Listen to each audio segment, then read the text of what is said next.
Hey everyone, and welcome back to another episode of Trade Tables and Time Zones presents The Ramble. I'm your host, Josh Bogle. And today we have what I would consider truly a ramble. Although I think there's a lot of us out there that fight this battle. So you're probably wondering at this point, what the hell is Josh going on about? I think it's best to form it into a question. And it's, what happens when you're an uphill athlete and you're really overweight? That is a question I have asked myself for a very long time. And it's one that I am battling right now and trying to figure out the best way to go about it, because a lot of you know that one of my big joys in life is trekking, climbing, outdoor adventure, right? I've had the privilege to go to Nepal at this point twice. One of those trips was to Everest Base Camp, which I've talked about on this podcast, and what an experience that was. And then also to make a summit attempt on Mera Peak before getting stuck in some serious blizzard conditions and not being able to make an attempt on the summit. So those things, let's face it, mountain climbing or trekking, long distance trekking, through hiking, biking, endurance, marathons, ultra marathons, long distance running, all those things require, one, a lot of commitment, desire, but they also require a certain level of fitness. And fitness is the thing that I have always battled throughout my life. Now, like most people, when I was younger, I went through that little doughy stage, and then that weight kind of went away, and I started, lifting weights when I started playing football and other sport, baseball and other sports in junior high and then into high school. So I had a fitness routine, right?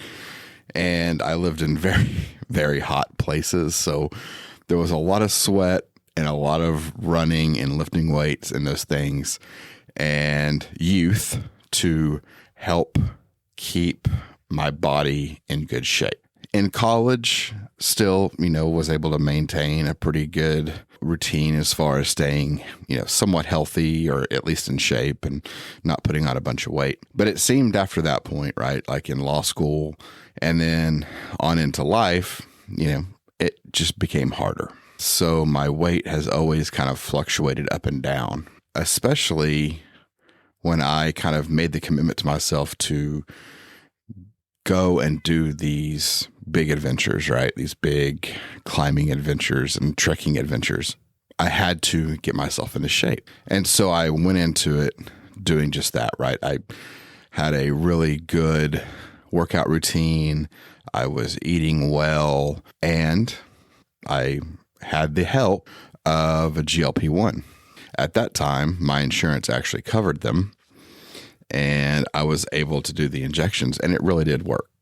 They were able to curb, cravings of food and just help me lose weight. And that was great, because when I went to Nepal, I was a lot thinner than I am now. But it took a lot of work, right? And doing those types of endurance trekking trips, they require a lot of work anyway. You have to be in good shape. I mean, I'm sure there are people in this world that could just step off the plane and acclimatize and just do it, without really even thinking about it. But for the rest of us, it takes planning and work and effort and training. And so I went to Nepal the first time in pretty decent shape. Still too heavy, but pretty good shape. And I'll tell you what, as I've talked about in previous podcasts, it just whipped my ass. I mean, it's tough, right? It is high altitude, long days, strenuous trails. I mean, it's tough. And the same thing was at Mera. When I started training for Mera, again, I had, my weight had gone back up some, and I was able to get it back down. Again, the medicine helped, but it was just a lot of hard work. Well, about a little over a year ago, my insurance no longer covered GLP-1. So I had to stop taking it, and I put on a lot of weight. And while I'm not at my heaviest right now, I am certainly not at a good weight for for endurance type sports, right? I'm not there. Now, I will also say too that I let my working out kind of lapse. I wasn't nearly as consistent over that time period as well. And so, a lot of it is just me being not as active as I should have been. But I think a lot of people also battle, the yo-yo up and down of weight. They let it hamper them into getting into these sports. And I've certainly fought this, one thing is, being kind of ashamed of your weight, and not really knowing where to start, or being afraid to start, right? Because you don't want to look stupid or silly at the gym, or, catch ridicule from people that aren't, nearly as big as you or anything like that. So it's hard to start, but it's kind of one of those things that you just kind of have to get in the habit of and just say, to hell with it. This is my life. It's my body. And there's these things that I want to do that are going to require me to do more and ask more of my body than I have in the past, right? But I will say too that, having the advantage of, taking a medicine that will help you in that endeavor is a great thing. And certainly it's been harder for me since not having the GLP-1 to lose the weight. And so again, right now I have gained quite a bit of weight, and about a month ago I recommitted to getting myself back into shape, because there's so many more treks and summit attempts and things out there that I want to do. And also, I'm getting older. I'm in my late 40s now, and it is vital to get my body into as good a condition now as I can, because it's only going to get harder. The older I get, the harder that becomes to hone your body into what you want it to be. So I started working out about a month ago, and I've been doing really, really well, right?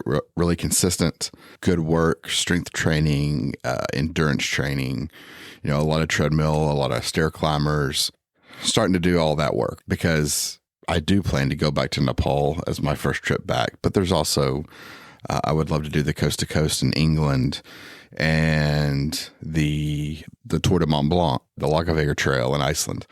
And so it requires me to be in better shape. So it's a big struggle, right? Because like I said, since I've been working out, I feel really good, and I feel like I'm making progress on my fitness, but man, the weight is just not coming off. And I have got to figure out a way to make that happen. But that's the struggle, right? Like, even when you start feeling like you're making all of this progress and you're working hard, to not see it reflected in the most visible of numbers is really, really tough.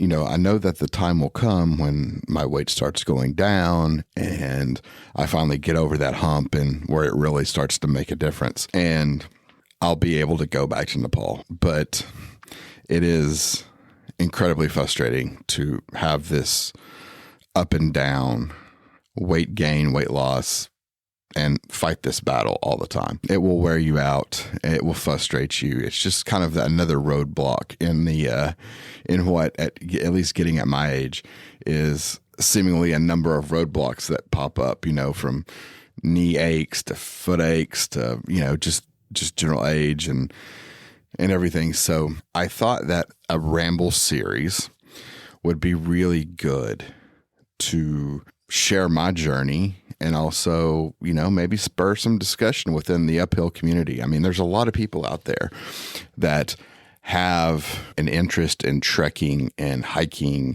and climbing. And, not every one of those people is a crazy in shape, extreme sports person or, a Sherpa who has spent their entire lives in that kind of environment.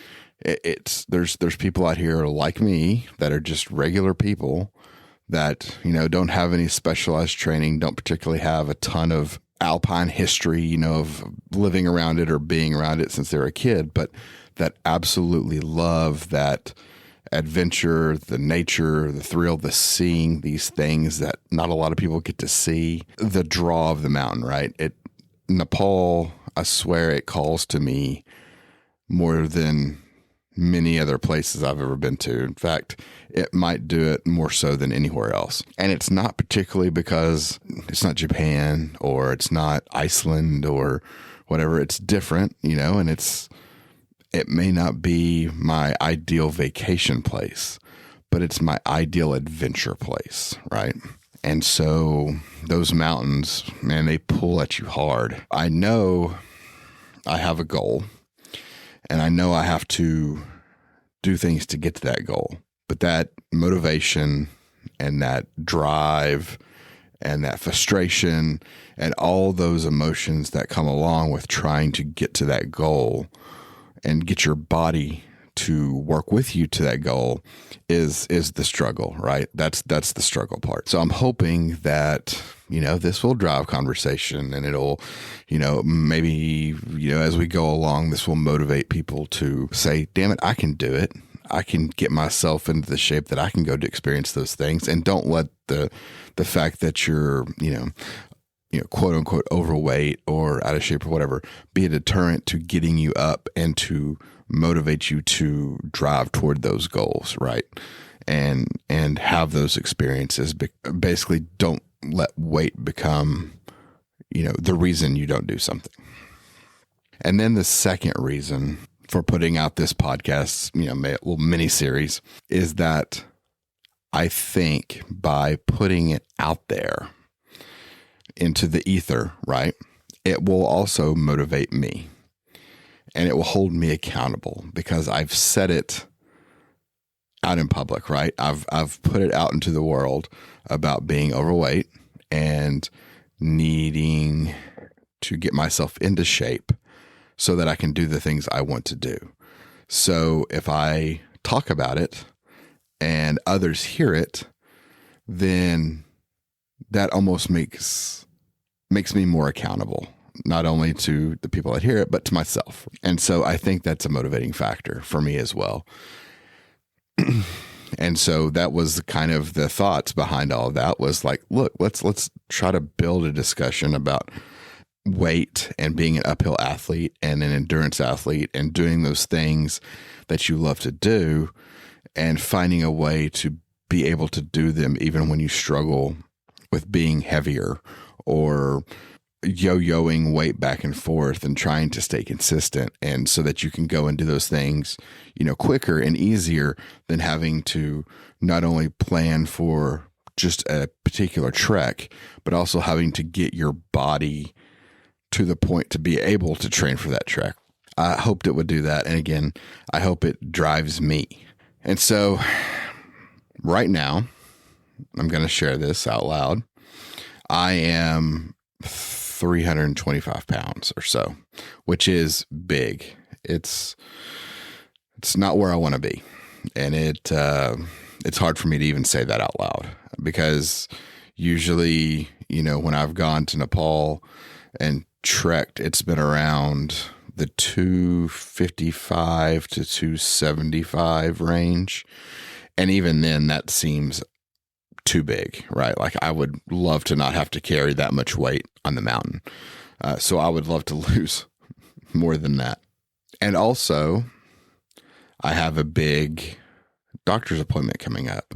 That's kind of a very in-depth annual physical, but it goes over everything, right? Like it's a multiple hour, test driven appointment. And so it's a great time to get a baseline of where I'm at, where my body's at and what I need to do to get myself into shape so that I can go back to Nepal, hopefully next year. My goal, as of right now, the first part of the goal is Yala Peak, right? So I want to try to summit Yala Peak in the Ledtang Valley in Nepal. But I think I'll probably want to also add a secondary objective onto that trip because it doesn't take that long to trek out to Yala Peak. So I think there's going to probably be something else added on. I don't know what that is yet. I've actually been talking to a couple of my really good buddies in Nepal, especially Kunga Sherpa, who I've trekked with before, and getting his opinions and his ideas on what might be a good target.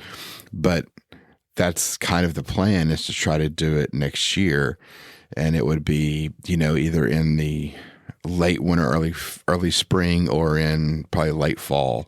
I don't know when yet, but that's the kind of time period I've got to work with. And like I said, I've already gotten started, at least a month or so of training, and I'm already getting in better endurance shape. I'm just not really seeing any of the weight loss yet. So I'm hoping between continuing to work and going to this doctor's appointment and maybe checking into other options that I could find a way to cut this weight off sooner. But I'm not going to drag this one out too long. Of course, this is a ramble, so it doesn't need to be super long. But I did want to bring you guys up to speed as to what my goals were, but also, the obstacles that are in the way. And would love to hear from anybody out there that might struggle with the same issue.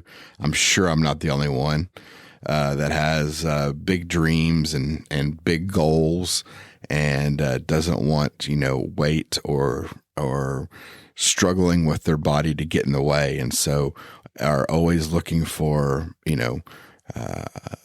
advantages, better methods of working out and losing weight and staying healthy and all those things, right? Always looking for methods for that. So would love to hear anybody's comments or suggestions or whatever it may be about this subject, and, maybe your story. Well, I'd love to hear that as well.